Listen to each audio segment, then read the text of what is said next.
Okay, today I wanted to talk about a new anime I've watched 2 episodes for, Zom 100, Bucket List of the Dead, and basically the premise for this one. And I kind of wanted to talk a little bit, kind of just give you guys some of my basic thoughts on the actual story of it, and then kind of talk about, as of episode 2, what I would change or what I would aim to do differently.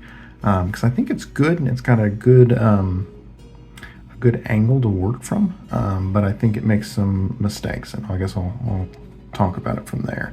So basically what it starts off with is we have our main character, Akira Tendo. So we're going to call him, let's see, Akira is our MC equals main character. He gets a new job. I don't actually remember what he did. It's been, let's see. Honestly, it doesn't really matter. I don't even know if they go into it too much, but they're basically working. He's working at a new job in a company, but in a big company, and they are basically going through, and, he's nervous. I don't know how to spell.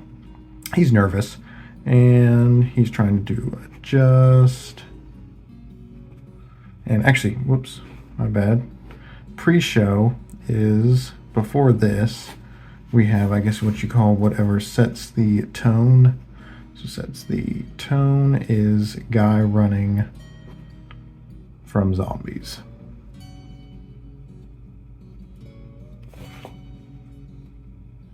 And you don't really know what this is for, but what this does is basically it sets the tone. So what you have is this guy is running from zombies. It's bloody, it's horrific, and he may die. And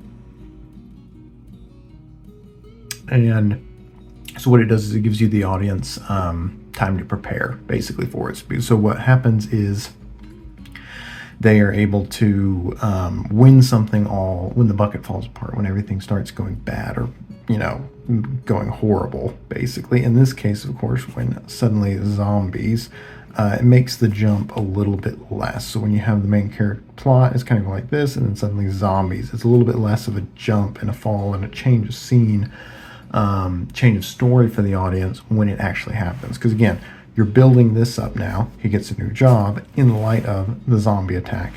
Everything's different. You're kind of waiting for everything to just hit the fan, and that's more or less the bulk of it. You're not really. You're just waiting to see what happens. So that this part is not going to last too long. So in that case, if you think it's boring or anything, it's not going to last too long before zombies show up, basically. Before zombies show up. So, and basically the main part of it starts off with, he starts off, he's naive, he's full of hope, and he's, enthusiastic, and he's trying to, make his way in the world. He's a young professional, all this stuff, really trying to, he's fairly endearing. He starts off, he's trying, and it's kind of interesting in that. And so what he does is he starts to connect with his coworkers. They go out for beer after work. There's this really cute lady in the office. So it kind of sets this up for a challenge. You have different people in the office that you meet. You have the one attractive lady in the office, and everything like that. And then, of course, they go out to beer, and then the surprise comes back, so they go back to work. And again, there's another, I think, pre-cut where basically you see him in his apartment, and his life is basically falling apart, more or less, because he's living, all of his trash everywhere. Trash literally strewn out everywhere. What you've got is then he's basically living the life of a NEET or hikikomori, to where you can kind of see, you're trying to figure out where it builds, where this whole picture builds into this. And then, of course, we come back to the office. And after the office, he's connecting with his coworkers. They go out for beer. And then they realizes they all go back to work. And then so what you have is you have this interesting juxtaposition where he ends up basically kind of turning into a zombie in and of himself. And basically he's working himself to death or suicide. Suicide from here. And then, yeah, basically this is kind of what the first, I would say, you know, minute 0, and then we've got minute 23 over here. This is kind of where this kind of takes up this portion. We have like the flashback here, and then basically this is the office arc for the episode. And so what you've got is you're waiting for this to come back. Because, of course, you know the show's about zombies. The title's there. You can see it. The premise is that the world falls apart. So what you got in the first episode, what you're watching is you're basically waiting for the world to fall apart. You've got the world falling apart and everything like that. You're waiting for that to happen. And so what you do is basically this build-up is what he does is the MC basically works himself into misery. And let's see, misery, and he wants to die, basically.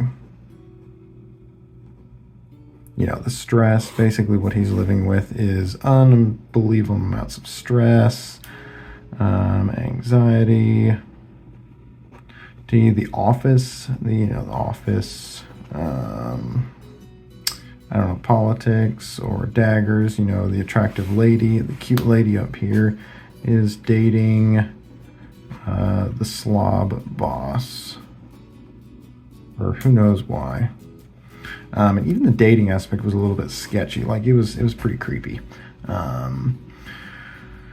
for that. And so what you have is basically you're just creating the office environments all the way to really justify this aspect, you know, not wanting to live anymore, basically.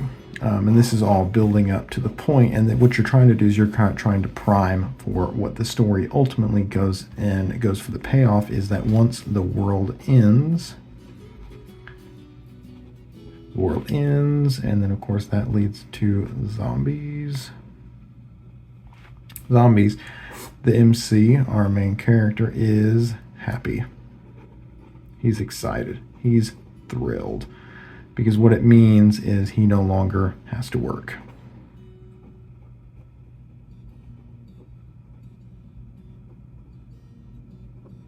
He no longer has to work.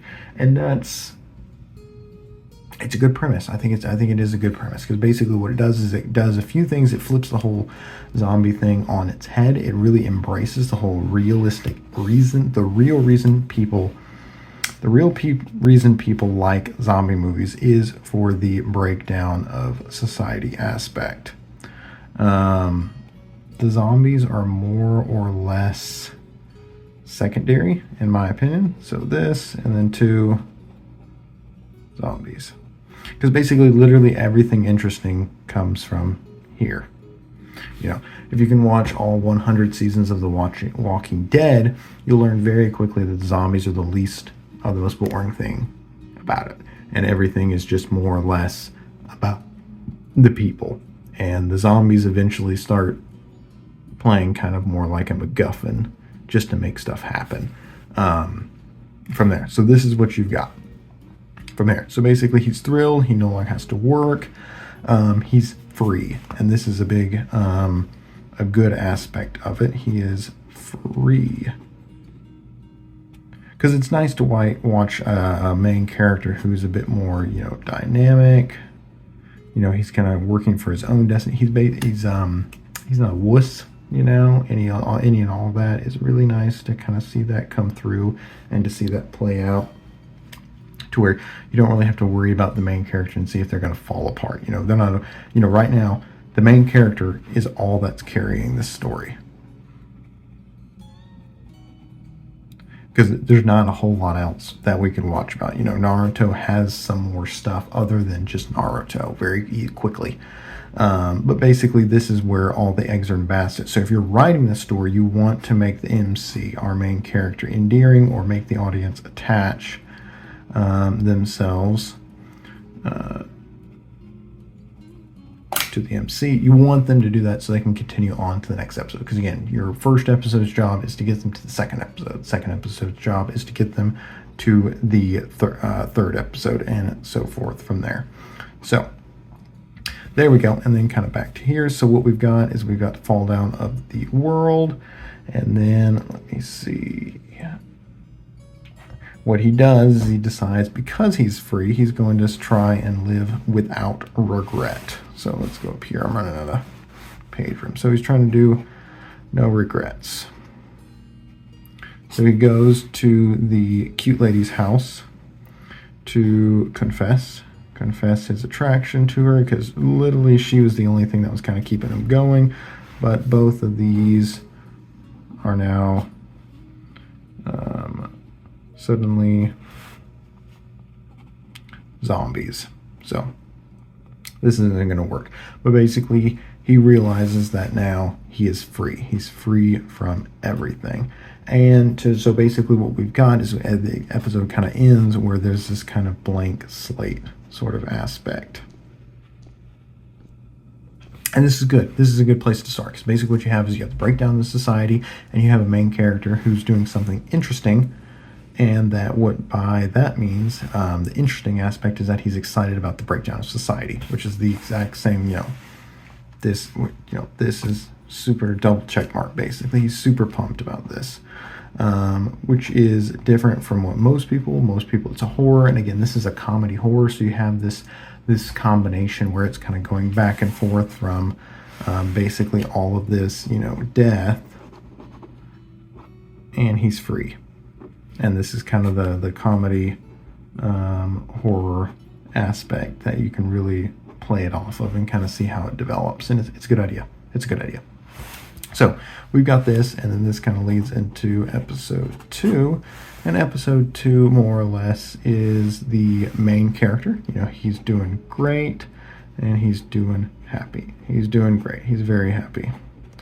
And what we've got then is what you have to have is he's sliding down the railing, and let's see, there's a window here. There's one of those window balcony areas like they have in apartment complexes. So he's kind of climbing down here, and then here's the door, and then here's kind of the screen from here. And what we've got is we've got a couple here, and they are not doing too great.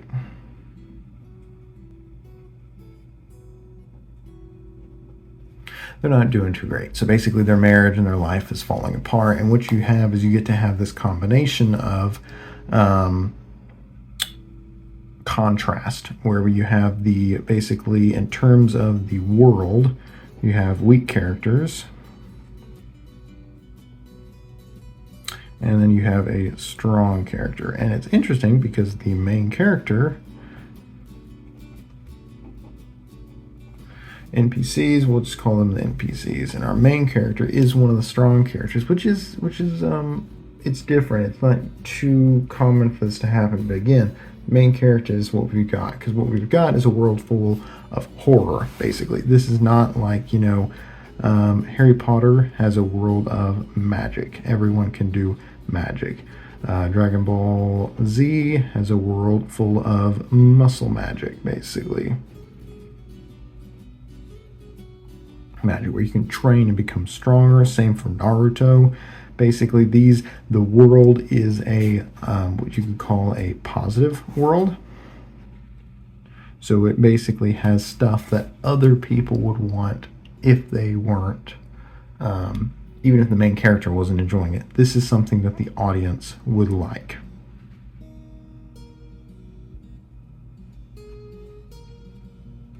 In this world, you've got one full of zombies. This is like literally the internet is going to go completely kaput.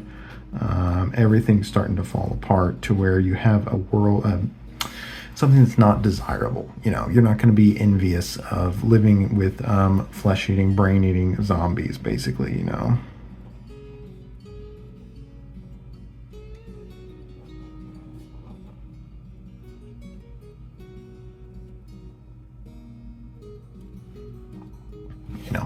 So this is an aspect where you do need the main character to kind of carry the story, basically, going forward. And so this is kind of a contrast that you can do. You set up the two NPCs are not doing so great, and this kind of basically, I've done this before, it kind of makes our character a little bit stronger versus a symbol I use is a P minus. P for protagonist. And then this is kind of how well they're doing or how competent you are. And so what you've got is you've got a bit of a stronger main character. And what happens then is he's going out for a beer run, and he is super happy. And what he's doing is, before it's kind of set up that he's a rugby guy. And so he goes out and does his rugby run, kind of goes through, runs through and gets into the store, goes to the store, of course, which is where the beer is from. And this is where we get introduced to the other character.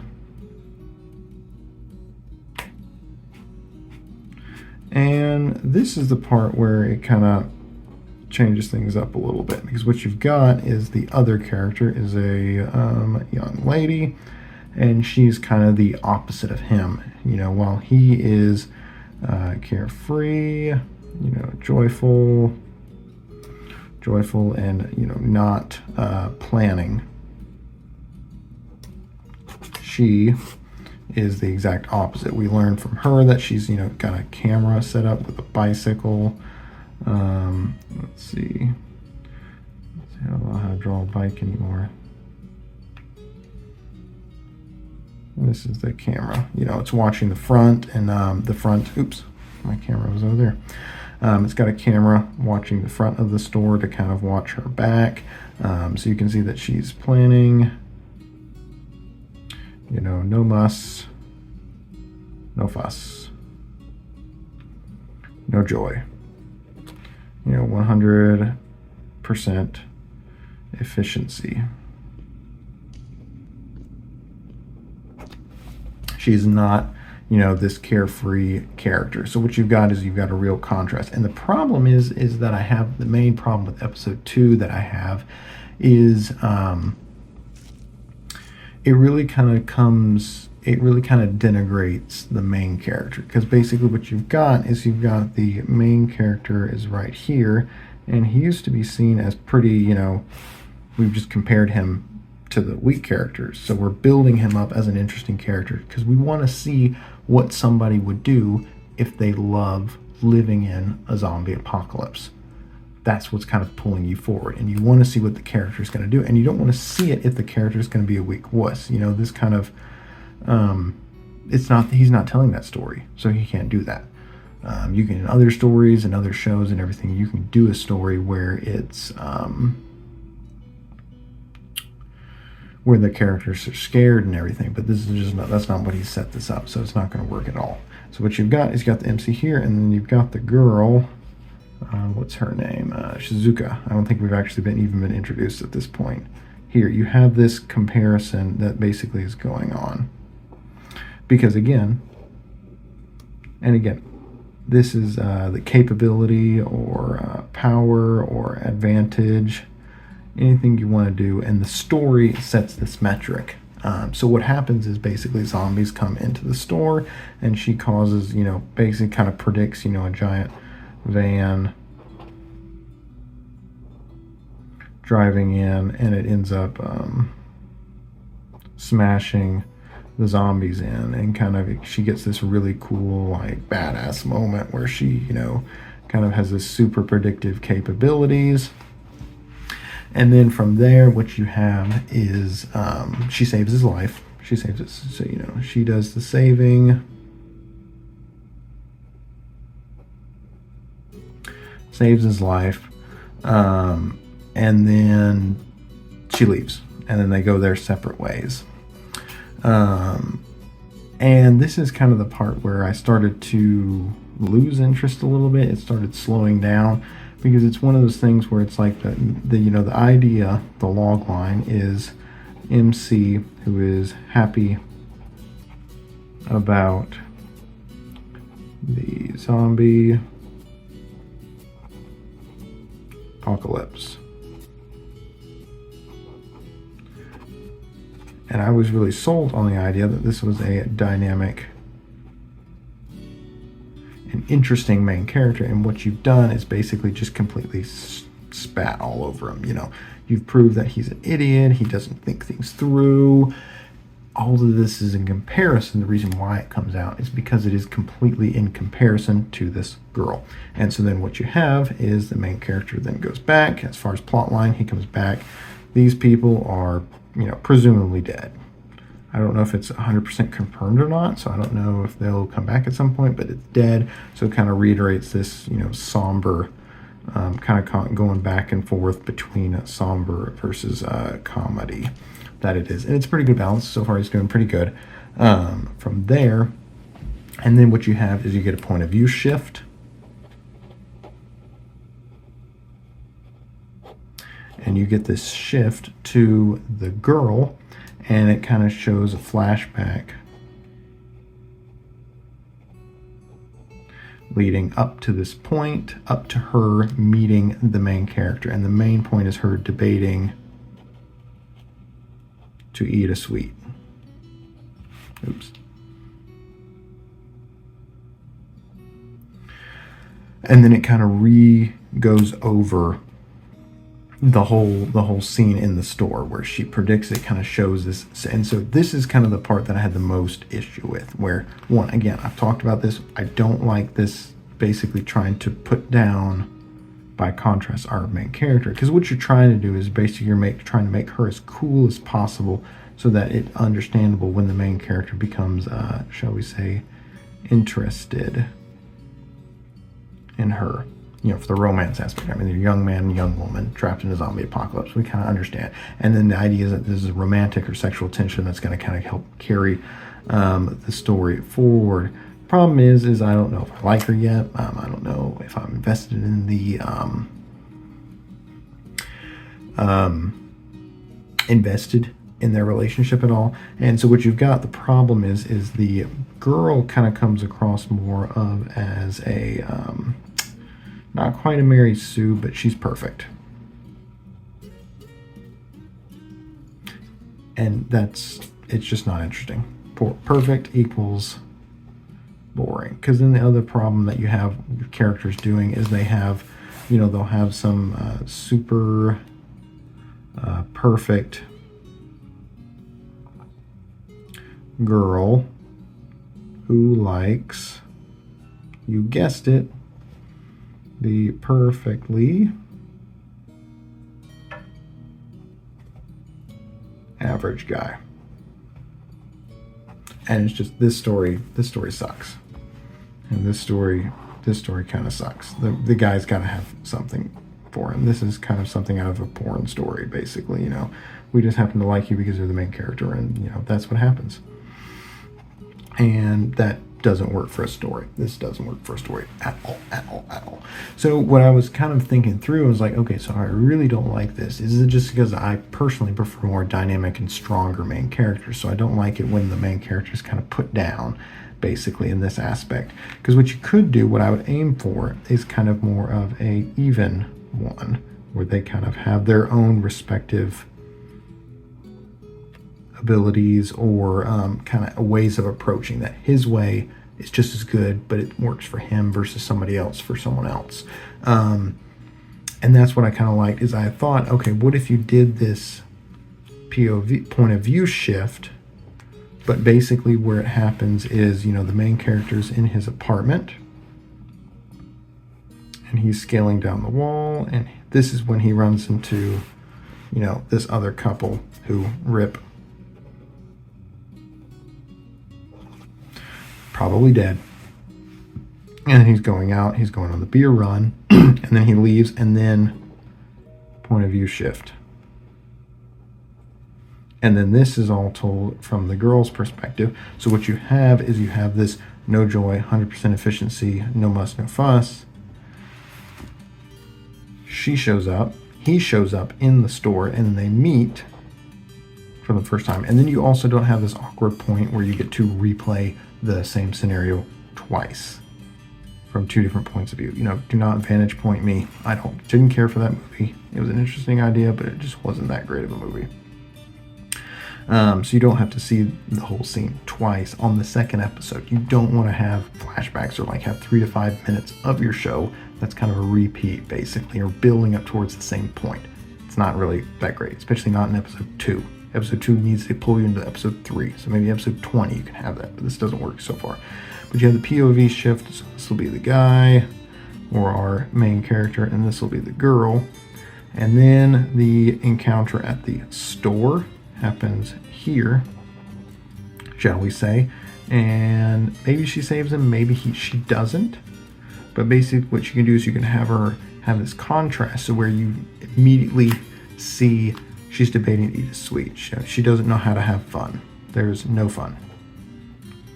And then she sees him, and he is just, you know, thrilled and happy, and so happy to be on a beer run.